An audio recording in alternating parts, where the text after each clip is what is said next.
Good evening from Vietnam. Thanks a lot for spending your afternoon joining our Inside Sharing show, General Duke, and sharing your stories with our global audience. And on behalf of listeners around the world, we want to say thank you. My pleasure being with you. Glad we had an opportunity to gather together. For your years of working, have you traveled to my country, Vietnam? No, I have not. I had many friends in the military that were there during the Vietnam War, but I have not had an opportunity to go back. Those who were over there and went back have saw amazing changes in your country and really enjoyed it. Made friends. However, I have not had an opportunity to come over. Now you have a new friend, new family here in this country. So we would love to one day being able to see you and Dorothy in person and give you a big hug, a big kiss in person. Okay? Good. I hope so. Yeah. And for a little taste of our Asian culture, it's very honor for our audience to have a little introduction about who you are and the works that you are doing by yourself. Can you do that little introduction for us? Well, let me start. I grew up in a small town in South Carolina. This was during World War II. I'm 88 years old right now, so I remember Pearl Harbor. And my dad served in the Navy. I wasn't in combat, but he served in the Navy. And when he got back after the war, I fell in love with the Navy and his generation of service, and so I decided to go to the Naval Academy. I graduated from the Naval Academy in 1957, and at the time there was no Air Force Academy, and I fell in love with airplanes, and I could volunteer for the Air Force. And so I did that. And I went into the Air Force upon graduation in 1957, became a pilot, and within a couple of years, by 1959, I was headed to Germany, my first squadron. And that year, NASA was formed, and the first group of astronauts were formed. When I was to back up a little bit, when I was in flight school, in October of 1957, Sputnik was launched. And to me, that was the beginning of the space age, and the space race began shortly after that. Well, I got to Germany in '59, and in '61, Yuri Gagarin was the first human being in space. Shortly thereafter, Alan Shepard became the first American. And then just shortly after that, President Kennedy announced the Apollo program, that we were going to go to the moon and land on the moon by the end of 1969.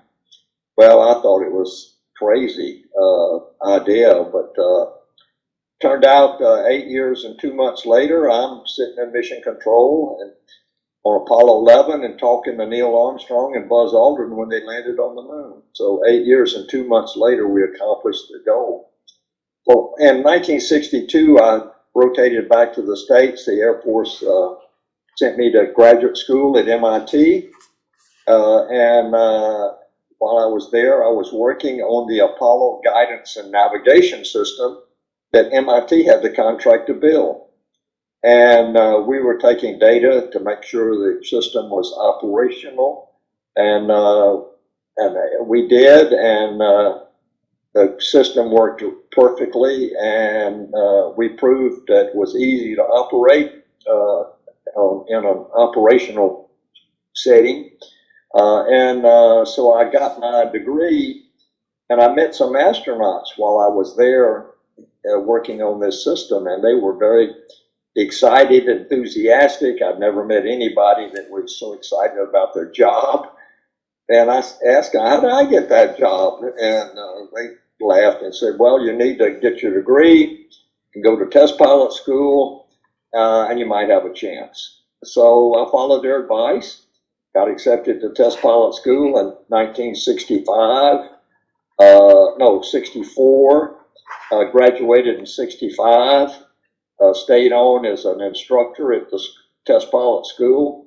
And in September of 65, there was an article in the paper said NASA's looking for more astronauts, and so I applied and was selected in April of 1966. So we moved to Houston, and I started my 10-year career as an astronaut in 1966. And then I was mostly, at first, I was working following the development of the Saturn rocket, which was an amazing machine. Still is, I think, biggest one ever launched, rocket ever launched. And so then I got support crew for Apollo 10, and I was mission control for that. There was mission control for Apollo 11, backup on Apollo 13, flew to the moon on Apollo 16, and backup for Apollo 17. So I've worked on more Apollo missions individually than anybody else in the astronaut office. 5 I was associated with, and only flew once though. There were 9 missions to the moon, 6 landings, so that's 12 people, and 3 people went to the moon twice, but nobody landed but once.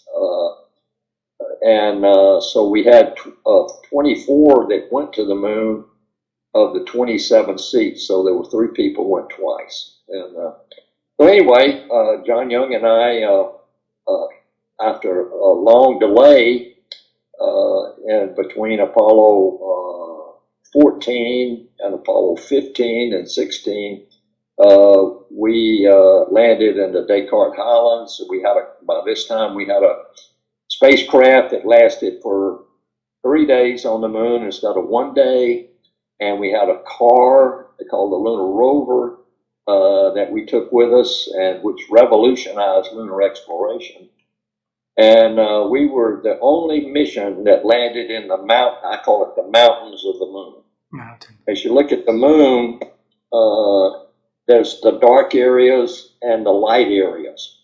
The light areas are the highlands, or the mountains. And so we landed almost on the equator, east of 00 latitude, longitude, and in the Descartes Highlands, it was called. And so if you imagine Apollo 11 at sea level, we landed at about 2,500 meters above that. Wow. So we were in I'd say they called it the mountains of the moon. Didn't look like mountains because we were up on the top of them. But it was very exciting and very dynamic and very stressful 3 days, if you will. You had so much to do, and you wanted to make sure you did it right. Hopefully things didn't break, and so fortunately the car worked well, and we were able to drive a total of about 25, not quite 25 kilometers across the moon. And so we accomplished our goals, and 3 days later we left and started home. Wow. General Duke, this conversation is to explore your dreams and how that dreams come into reality, because there are 8 billion people on Earth, plus, from 72 until now, there's another 3 billion. So 11 billion people on Earth, only 12 people ever landed on the moon. You were one of them, youngest one also. So allow us to travel time together and unveil your dreams before you became an astronaut. Is that okay with you? Yeah, sure. Alrighty. So when Vivian, my wife, was young, she wanted to become a singer. When she grew up, she wanted to become a singer.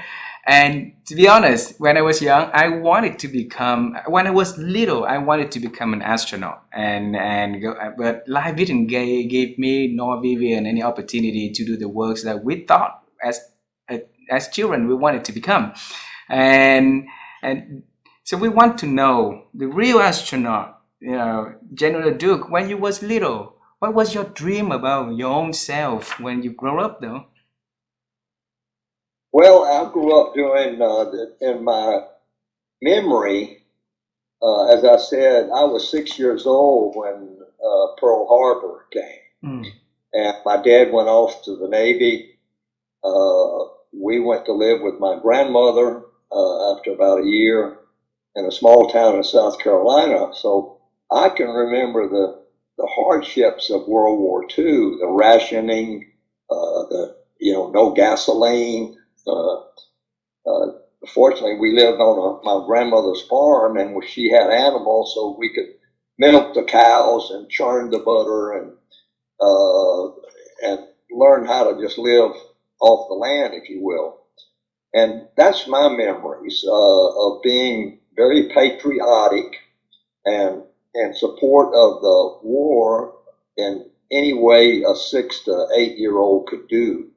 So we collected tin foil, we collected items like bottles and plastics and stuff like that. We turned them in, and so that was our contribution to the war, was the support of the rationed items and not wasting anything.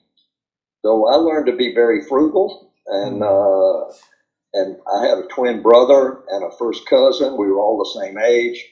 So the three of us grew up in this for 2 years in this very small town, and so I can remember the train track went behind my grandmother's house, and the troop trains carrying soldiers back and forth between the military bases. We'd go down and wave, and they'd wave back. So our heroes really became the soldiers, sailors, and airmen of World War II. And I respected them so much, and they were so sacrificial in their service. But we were determined.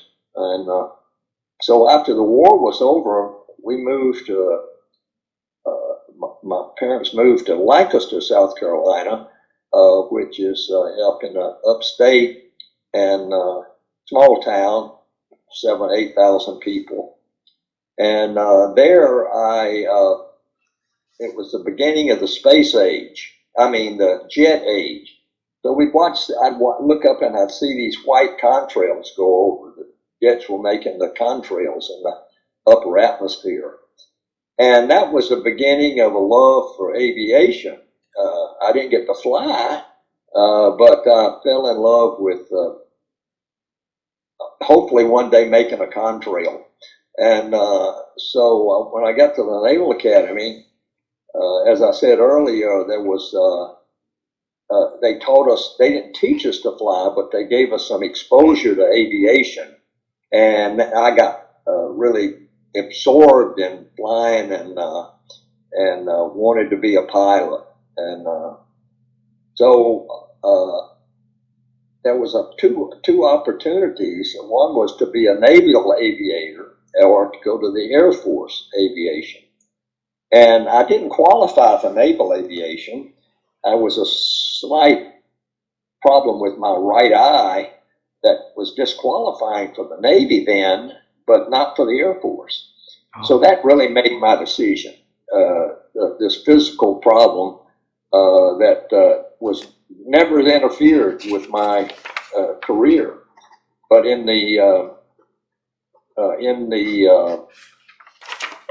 at the exam, I was only given a choice to go Air Force aviation. So I made that choice to volunteer for the Air Force.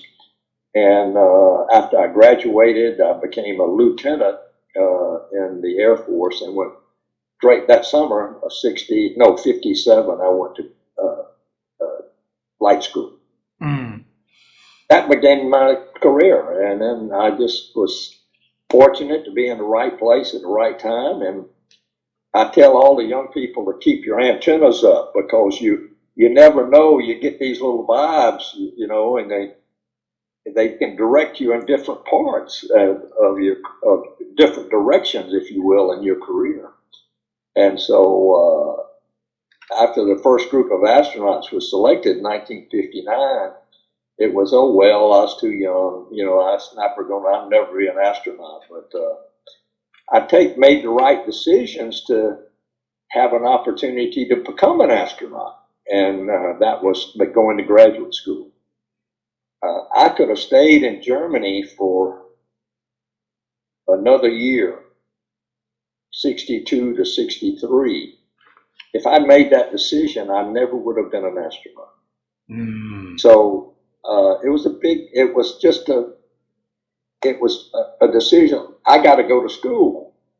Not that I want to be an astronaut, but I got to go to school. So I made the decision to leave my great job in Germany, flying, and go into academics background, getting a master's in aeronautics and astronautics. Wow. Well, that decision gave me opportunity 3 years later to volunteer for the space program. Had I stayed in Germany another year, I never would have become an astronaut. So those little decisions like that affect us and have major impact in your life. So I wasn't praying that back then, but I was listening to these impressions that I had, and that was go back to school. Wow. And by the way, I went back to school, and 2 months later, I met this gal who became my wife a year later.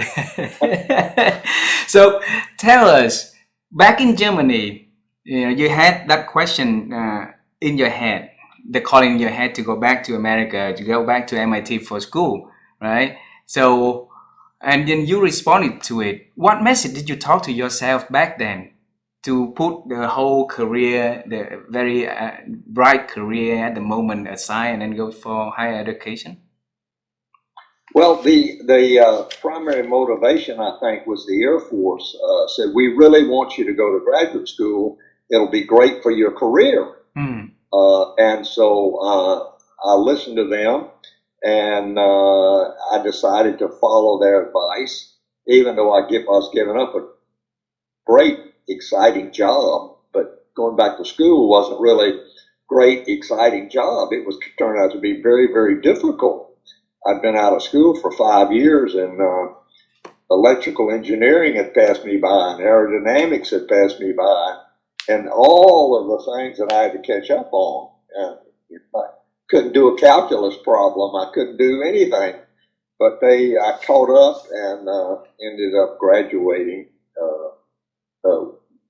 primarily because of the thesis that I did, and was well received, and NASA enjoyed it, and the astronauts liked it, and my professors liked it. So I got an A+ on my thesis. Wow. And that was a lot of hours. So my grade point went from C+ to A+. Tell us, how did you meet Dorothy during the MIT time?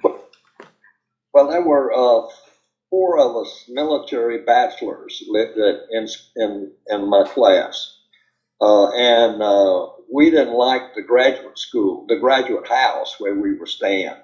It was just a room. It was more like living in a hotel, a very low-class hotel, I should say. So we were looking for an apartment, and we had met these girls who were living in an apartment, found out that they were going to move out at the end of the summer, and we could move in. So we rented this place, and so this was in August, I guess, right after summer school. And roommate and I went over there, and these girls were from the University of North Carolina, and they had a visitor named Dottie, who was a graduate of University of North Carolina. And she was there visiting and staying with them till she found a job and found an apartment. So we got there one evening, and I wanted to meet this new girl. So we sort of sat there, and finally she came out from the back. She'd been looking for a job all day long, and so she was tired, but we weren't going to, I wasn't going to leave till she came out. So anyway, she came out, and I met her, and we talked about an hour, then the next morning, I went home. I drove back to South Carolina, and I told my mom, "Mom, I have met the girl I was going to marry." And so that 5 minute conversation, a 30-minute conversation, did it. It was just I just knew that she was the one. And so when I got back to Boston and started my the fall semester, I found out where she was living and called her up, and we started going out. And I had told her that when I got back, I would cook a meal for her, and I was doing a lot of cooking back then. So I found her and I did cook a meal for her, and she was very thankful. And she and her two roommates. So it was, but that was the beginning, our first date together, and within a month I was ready to get married, but it took me a little bit longer to convince her that maybe we ought to do this. But by this was September we started dating, and by November we were engaged unofficially. But we got officially, after I asked her parents, could I marry her? They said yes. We got officially engaged in Christmas of 1962, and we were married the next June. So we've been now married 61 years. Wow. And I think we're going to survive. How did you, within the 30 minutes of conversation, found out and that Dorothy is the girl you're gonna marry? Well, we had a lot of. She has an adventurous spirit, and she had been in Germany on a tour for 2 months, and so we had a lot to talk about Germany. What's your favorite spot? Not only about Germany, but about Europe, because I've traveled around too as 3 years there in the weekends and stuff. And so we had a lot of talk about, and she just, I think, liked my adventurous spirit, and I liked hers, and so we just, it's just a feeling of oneness there, I guess, and and you just end up knowing that there's something special about this relationship, and so that's why I went home and I said, "Mom, I met the girl I was going to marry." Dottie didn't know anything about it, but she turned out that a month or two later she was in love too. So all worked out. I'm curious. On the way, and when you were in North Carolina, talk to your mom. What did your mom say? My mom said, well, she was thankful because my twin brother had been married several years, and so she was hopeful that I didn't come back with a foreigner from Germany and would meet somebody from the South. She wanted me to meet a Southern girl. So Dottie was from Atlanta, and but we had a lot in common being from the same state, not the same state. I was from South Carolina, but Georgia's right next door. And so we had a lot to talk about, especially in Germany and all of the things. And so we had that same adventurous spirit. We went skiing together a lot, and still did until last year, where she had a shoulder replacement. So we have given up skiing. So, but anyway, we got along really well. So she and you married before you joined NASA into the Apollo program? That's correct. We got married in the summer of 1963. I graduated from MIT the next summer of 64. Test pilot school was a year, so I graduated from test pilot school in 1965 in that summer. And in September of 1965, I was now working on staff at test pilot school. And I read an article in the paper that said NASA's seeking more astronauts. And if you're interested, these are the qualifications.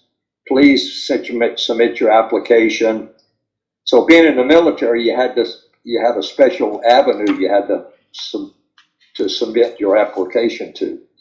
So I filled out all the paperwork. My boss helped me, and so they sent our records, all the military guys, to headquarters in Washington, and they approved some and disapproved some, but they approved mine and sent it on to NASA. So now, at least at NASA, and it turned out there was probably 3,500 of us that were eligible in the final pool, and they selected 19 of us. Wow. It got a lot more competitive after that. We were just males. Females weren't allowed to apply back then. So when about 10 years ago, NASA had a selection of astronauts, men and women.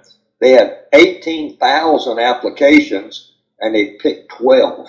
18 to 12. Wow, 1,000. Yeah. Wow. So I don't know how they weeded all out 18,000 down to 12, but they did.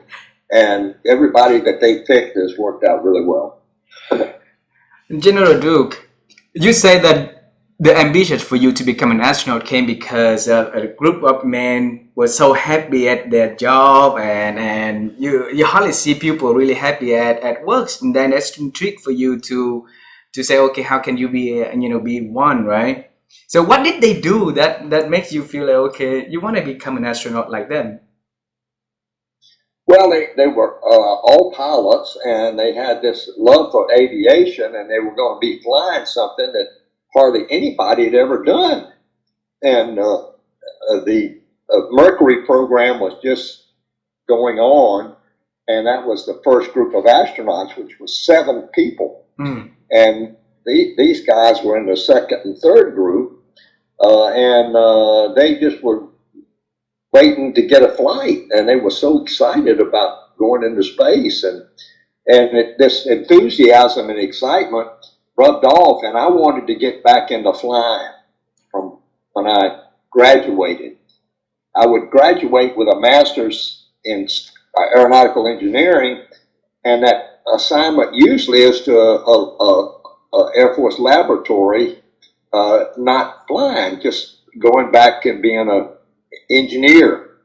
And so I thought that I got to get back to flying, and if these guys are having so much fun, and they said test pilot school was a way to go, then I followed their advice, and it turned out to be good advice, and so I enjoyed test pilot school, did well, worked on staff for almost a year, and then we moved to Houston from California, and I became an astronaut in April of 1966. Wow. And what did Dorothy say about you becoming an astronaut, potentially going to the unknown, to the moon? Well, it was an excitement for me, or for her, to have a husband that was so excited about the job that he was going to do. And so there were some fatalities when we first got into the program. 4 were killed in airplane accidents. 3 were killed in a fire at Kennedy Space Center, Apollo 1, and then 1 was killed in an automobile accident. So in the space of a little over 2 years, we had 8 fatalities there were 50, don't remember exactly, like 52, let's say, astronauts. Mm. And so 7 of them had been killed. And then the senior ones, like John Glenn, retired, and Scott Carpenter retired, and so everybody just sort of bubbled up into this pool of astronauts, and we began doing significant jobs once we got there. They gave us a couple of months of this is NASA, how does it operate, who's what and who's where, and then they started geology training for us. We're going to go to the moon. We ought to know what kind of rocks to pick up, and so we I enjoyed the geology because it was out in the field, and you were out of the office and tromping around the mountains and the desert and wherever they thought you needed to learn how to pick up rocks. And so that was very interesting in our training. And so it was and Dottie was excited about leaving California. Edwards Air Force Base, where the test pilot school is in the middle of the Mojave Desert. And it's desert. You know, we drove 35 miles to go to a big department store. We drive 30 miles to go to church on Sunday. We drive 110 miles just to have dinner down in Los Angeles, just to get out of the desert. And so she was very thankful that we were, and she was, she'd had our first son was born in April of 1965. Yeah, 65. And so Charles was born, and she was happy to get out of the desert to get back to trees and grass and those kind of things. And and plus it was halfway across the country, almost halfway home for her in Georgia. So she was pleased that I got selected, and never did wring her hands and worry about me getting killed in a spacecraft. Never did. General, I'm curious, like for thousands of hours you got training and prepared to go to the moon.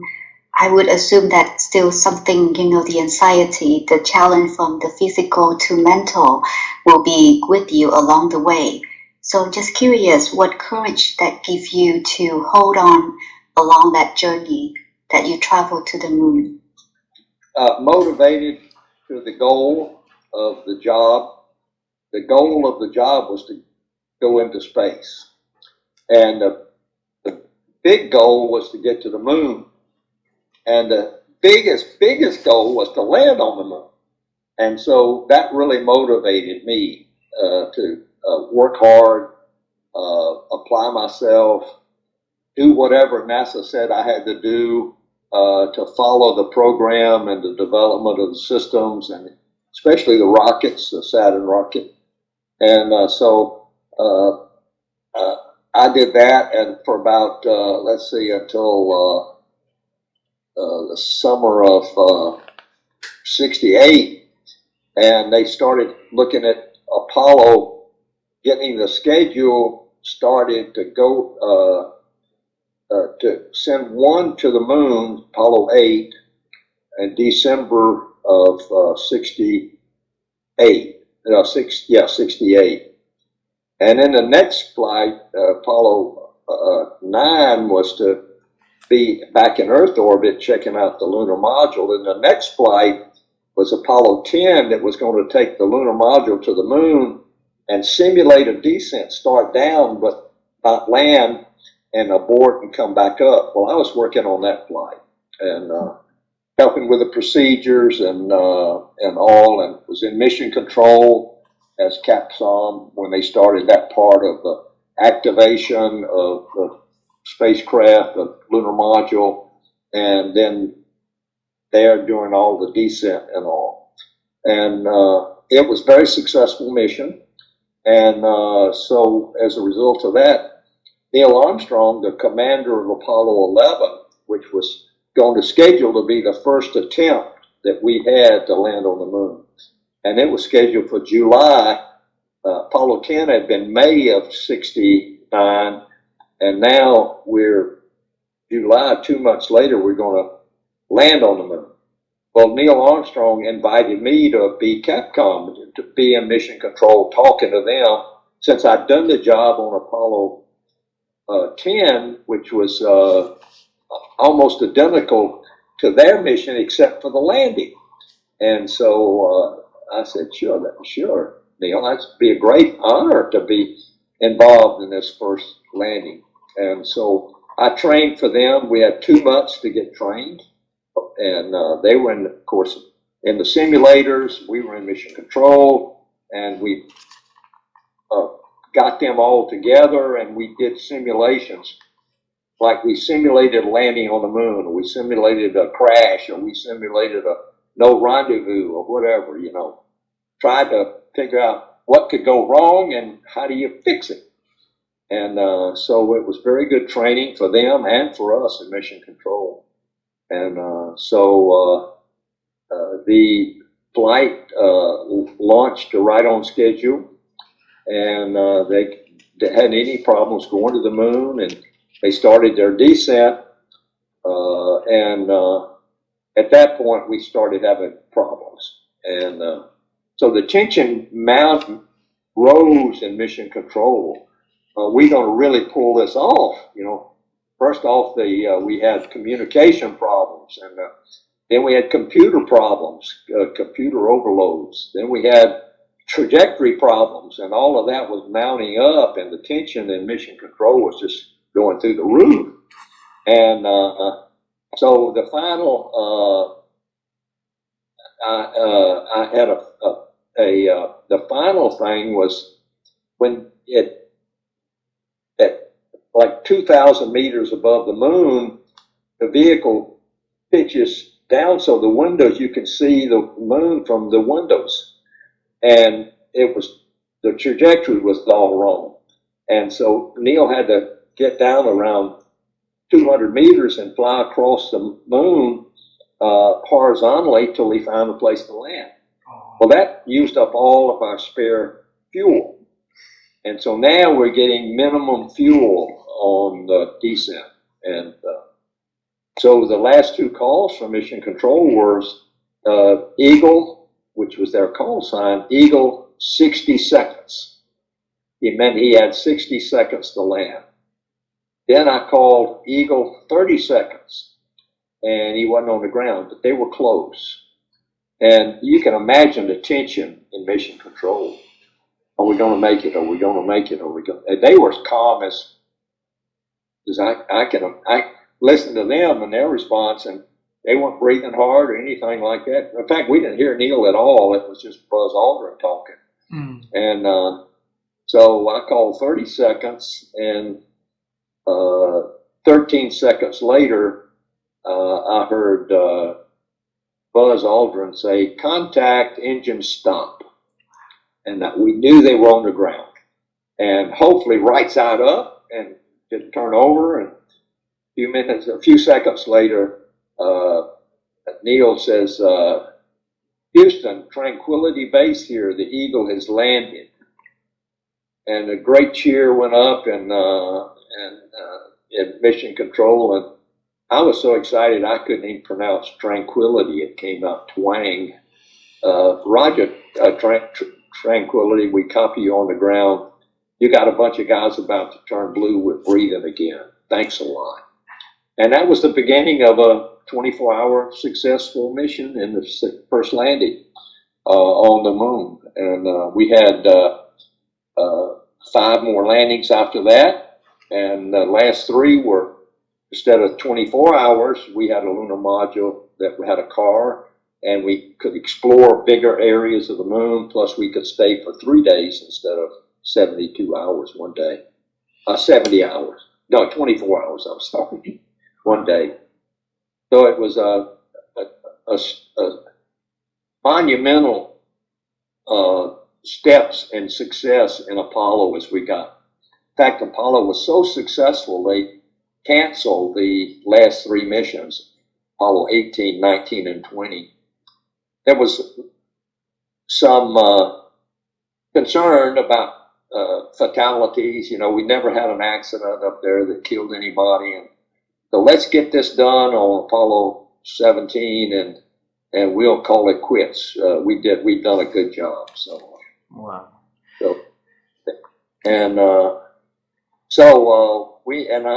After Apollo 11, I went to back up on Apollo 13. Helped get them back. That was the mission that exploded on the way to the moon. They lost all their electrical power and their command module. We still had the lunar module, and so we had to power it up and figure out how to make it last 90 hours till they got back. and Mission Control was the unsung heroes of Apollo. They just solved the problem. Every flight there was something went wrong, and they were able to work around it or fix it. And so on Apollo 13, we kept fixing things. We went around the moon and came back. It was 90 hours from the explosion until they splashed down in the ocean. So we worked really, really hard to get them successful, and the crew did a great job too. So that's teamwork, and that's the secret of Apollo. From the unsung heroes in the mission control, and then since when you got notified that you're gonna become an astronaut, and we take the whole mission on the Apollo 16 to officially land on the moon for 3 days?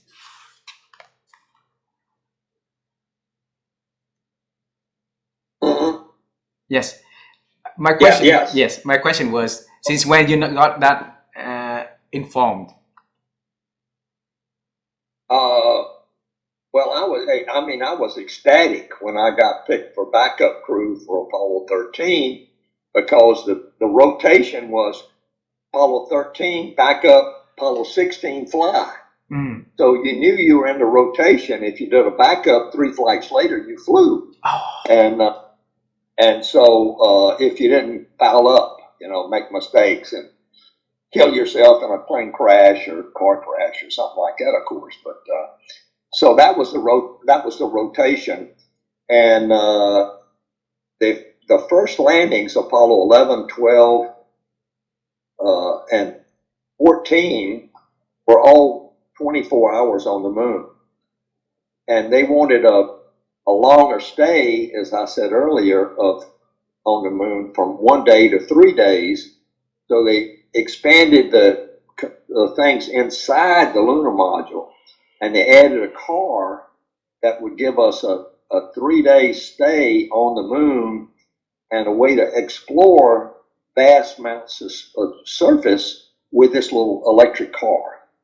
And so it really revolutionized lunar exploration, and was a tremendous asset, because we were able to cover, we went south for 4 kilometers, we went north 6 kilometers, we went west about 2 kilometers, and so in total we drove, it was over 20 kilometers. We, out and back and all of this, and we had some spectacular views. The surface of the moon is very undulating, and there's craters and rocks all over, and it's very sharp, visible things, because there's no atmosphere to give you some haze or anything. It's just very, very bright sunlight the whole time you're there, and you can see very clearly to the horizon. And then off to the north, you could see clearly to the mountains to the north and the craters we were going to visit.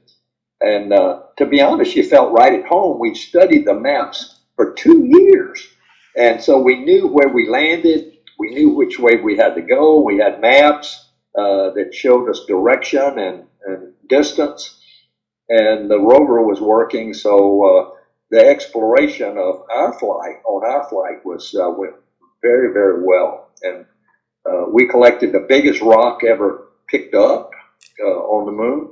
We didn't want to pick it up, but they said pick it up, so we obeyed. And I mean, this is like a big I don't know if you have watermelons in Vietnam, but this thing is like a baby in your arms. And when we got back down, it weighed 20 pounds. Well, up on the moon, it weighed 3 pounds. And so, but it was so big, I had to roll it up my leg and cradle it in my arm as like this. And as I walked back to the lunar module with this big rock, we argued with them. We don't want to pick up that big rock. Yeah, pick it up. So we obeyed. And anyway, we collect a lot of different samples. We made the lunar surface activities that we accomplished were all top notch, if you will. We made every major objective. We took the pictures. We collected rocks that we were supposed to collect, and they were different than they expected. So they were very excited that we were collecting these rocks that were unusual in the lunar geology. And so it turned out to be very, very exciting mission to the mountains of the moon, and they were very pleased with our performance, and also everything worked great. And so we stayed till the end of our time, and I had a little picture of my family, a little snapshot, and I left it up on the moon, and everybody, the whole family was so excited about that. On the back, I had written, this is the family of astronaut Charlie Duke from planet Earth who landed on the moon in April 1972, and we all signed it. And I dropped it on the moon, took a picture. And the only scary part of the whole flight was towards right at the end there. We were going to have fun and celebrate the Moon Olympics. The Olympics were in Munich that year, Summer Olympics. And we were going to do the Moon Olympics. And down here with all of my equipment on, I weighed 160 kilos. But up on the moon, only a sixth of that. So, 20 kilos. And so I started bouncing. And I bounced trying to set the high jump record, and I fell over backwards. And that was scary because if the life support system was on your back, in the back, and if it broke, you were dead instantly. So fear is not a bad emotion if you don't panic. And I had this thought, roll right. And I rolled to my right and broke my fall on my right side, bounced onto my heart, and on my back. My heart was pounding, but I'm still alive. Wow. And I could check the pressure. It seemed like the radio was working. All of the pressures were constant. And so John, my commander, helped me up. And as that helped me up, the TV camera was pointed right at me. And Mission Control was very upset. No more Moon Olympics, guys. Get ready to get back inside. But I say, we set the high jump record on the moon. So probably 1.5 meters or so. And fortunately, I survived that little stupid stunt. Yeah. Well, General Duke, when I saw the image, the CN were landed in the middle of the oceans when you're coming back to the Earth, I just feel like there's gonna be a lot of emotion within you because you've been, seeing magnificent things, amazing things. Normal human like me would never imagine in our lifetime. So I would say it's even bigger courage for you to start a normal life after such amazing thing you've seen after the journey, right? Yeah. That's correct. It was difficult. I was 36, the youngest that walked on the moon. And after Apollo was over, 6 months later, 8 months later, let me say, I was working on Space Shuttle, and it was I was 36, 37. And I was at the top of my career, and the top of the ladder. And the thought occurred to me, what are you going to do now? How are you going to top a flight to the moon? So I became frustrated, if you will. We had 2 boys at the time. Our marriage was in trouble. Dottie was very depressed. In fact, had suicidal thoughts because our marriage wasn't going like she thought it should go, and so she began to get depressed, and so she even considered suicide, because if life's so bad and so miserable, and I'm so upset, I'm so sad, why live any longer?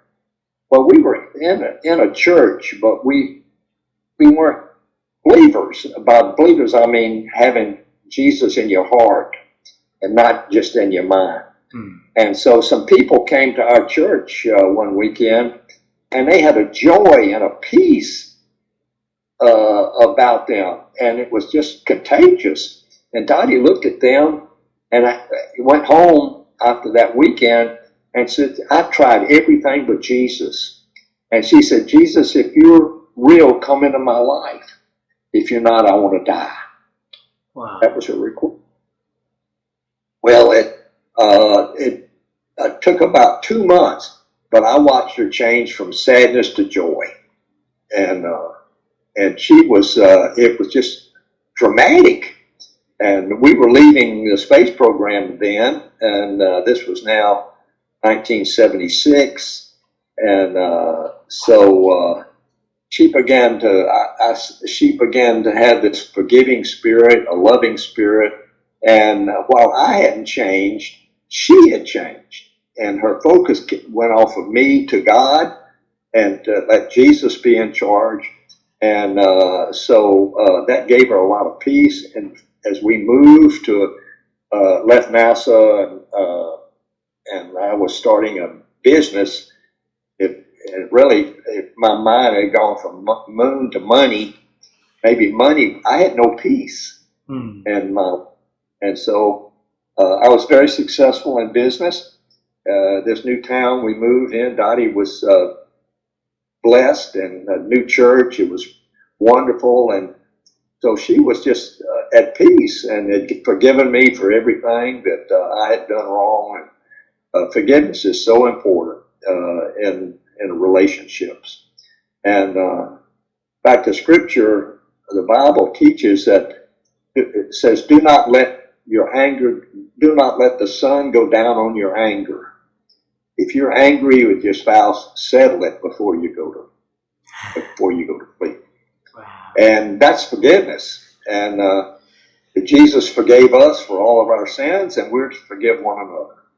And so I was very successful in business, but I wasn't happy, had no peace. And so in March of 1978, I sold the business, and in April of 1978, I was invited to a Bible study at the local tennis club, and I went, and I didn't want to, but I was a real good friend of mine invited me, so to be nice, I went. Well, it was a life changer, of course, and I got there and I started listening to I'd been in church all my life.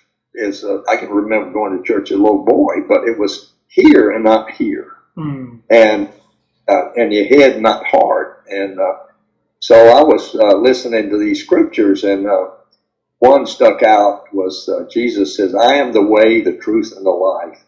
No man comes to God except through me." Now that's either true or a lie, and we get to decide. I get to decide whether if that's true, I'm gonna believe it and accept it and say, "Lord, come into my life." If it's a lie, just ignore it. So I don't believe that. And so we have choices to make. And so I made the choice after that weekend that Jesus was the Son of God. And I said, "Lord, come into my life." And sitting in my automobile right after that Bible study, when I said that, the peace of God entered my life. And I had never had an experience like that. That was in spring of 1978. And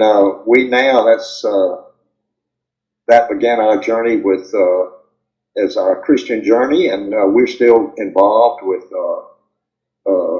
traveling in Christian ministry. And I do motivational talks also. And but our focus, we try to represent Jesus in all of our lives and all of our understanding and all of our relationships. And it saved our marriage, and our boys became Christians, and so we ended up having a wonderful friendships, and we traveled all over the world sharing our faith. and it's been very, very moving to see some of the changes in people's lives. And we've not been to Vietnam, as I said, but we've been to China, we've been to Malaysia, we've been to India, all throughout South America, Africa, sharing our faith and just loving people. For God so loved the world that He gave His. Yeah. And so we're to represent God's love as we travel. And so I still a motivational speaker. I make a living now sharing my story, not through podcasts, but by being a consultant on various opportunities that I have at NASA, and I'm working on the new lunar rover now. Is my focus, which is going to be for the Artemis program. We're well on the way to send human beings back to the moon, and it's going to be a major challenge. A lot harder than Apollo, because we're going to land at the South Pole, and the shadows, it's real rough, and the shadows are deep. The sun never gets above about 2 degrees above the horizon down there. So the shadows are real dark, but real bright in the sun, in the surface and sunlight. And as the moon turns around, the shadows move, of course. And so you've got to have a good guidance system, and we've got the rockets, I think, to take us there, and the lunar lander is being worked on by two people. There were two versions of it. SpaceX is doing one, and then Blue Origin is doing the other. So we'll see which one they decide. SpaceX is, I think, in the lead right now, but who knows? But we'll see. Anyway,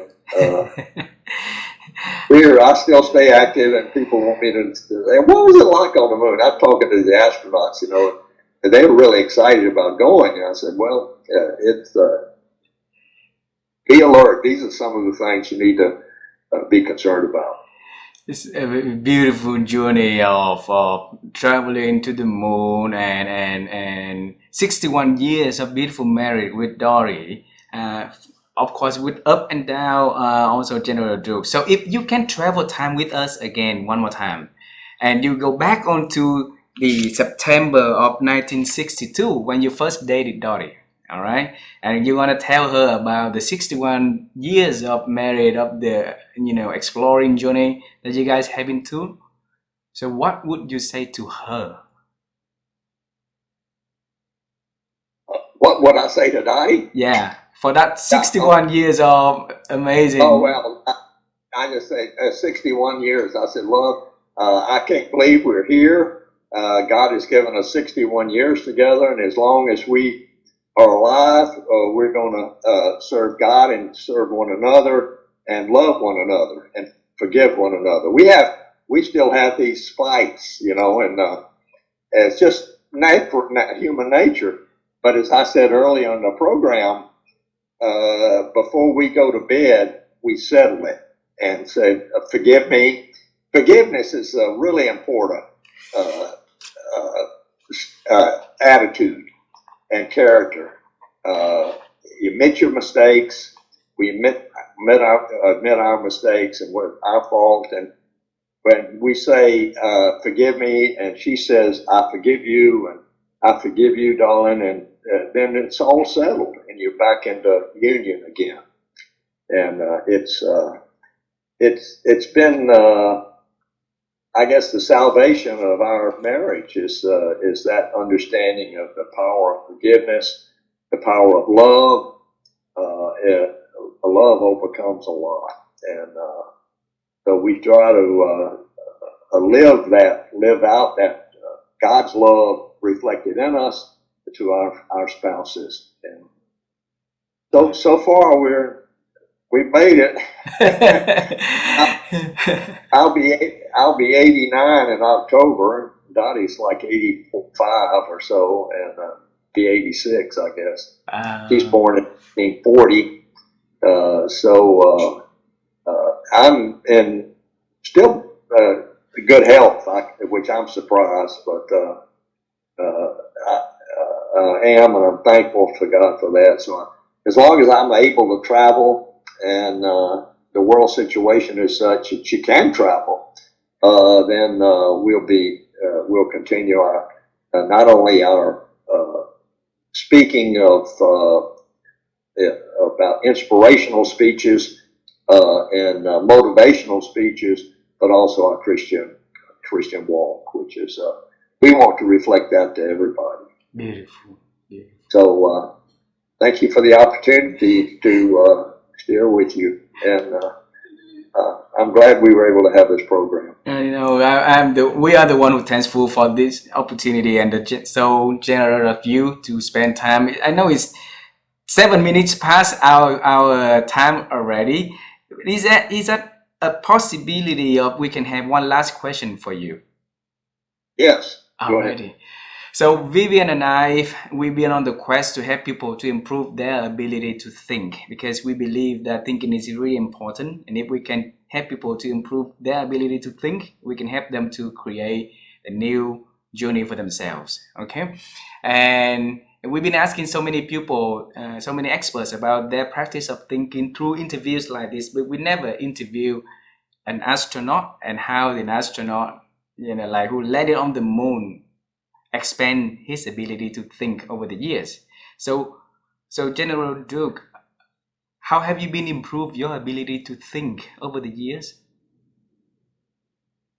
I think with more knowledge that you get, and the older you get more maturity, and you can analyze situations more rationally than now I can see that happens to me in my life as I've gotten maturity and more experience, and I can relate these experiences to my present experience and apply the lessons that I've tried to learn in the past.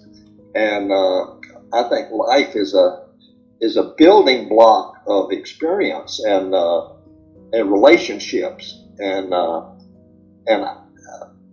I found now that since I've become a Christian and a follower of Jesus, I pray more about, Lord, what should I do? And where should I go? And how should we operate in our life, in our relationships? And I've never heard the voice of God in my ears, but I had these impressions in my heart. So it's like God's Spirit speaking to our spirit in our heart. It says, go this way. You have an inclination that you ought to do this. And when sometimes I miss it, but most of the time it works out. So and Dottie and I, we pray a lot about decisions and what we should do and where we should go and what we should say, and it's all of these things that make us one, if you will, with God. And so it's been an exciting journey for the last 40 years or so. And, Wow. So General Duke, thank you so much for spending time with us, sharing your amazing stories with a lot of amazing things that Vivian and I would overwhelming with the love, the kindness, the insight that you share. So right after this conversation, could you please hold Dorothy and give her a big hug and big kiss for us to make this interview happen, please? Hold on a minute. Daddy, come here. You just say, get in the picture and say hello. Hey, Dorothy. Hey, I told General Duke that right after this meeting, please give you a big hug, a big kiss. You guys are so beautiful, so kind, and I'm really thankful for this wonderful opportunity to meet you guys. Perhaps one day, Dorothy, and we want to interview you also, Dorothy, for the journey that transforming you, for the forgive and for the journey of forgiveness, for the journey of looking to the for Jesus and change. So that interview will be very very meaningful for a lot of listeners also one day if you can consider. Okay. We like to talk about it. Wonderful, wonderful. Thank you very much. Thank you very much. Yes. Thank you so much. Yeah. Please take care. Thank you. Bye. Bye.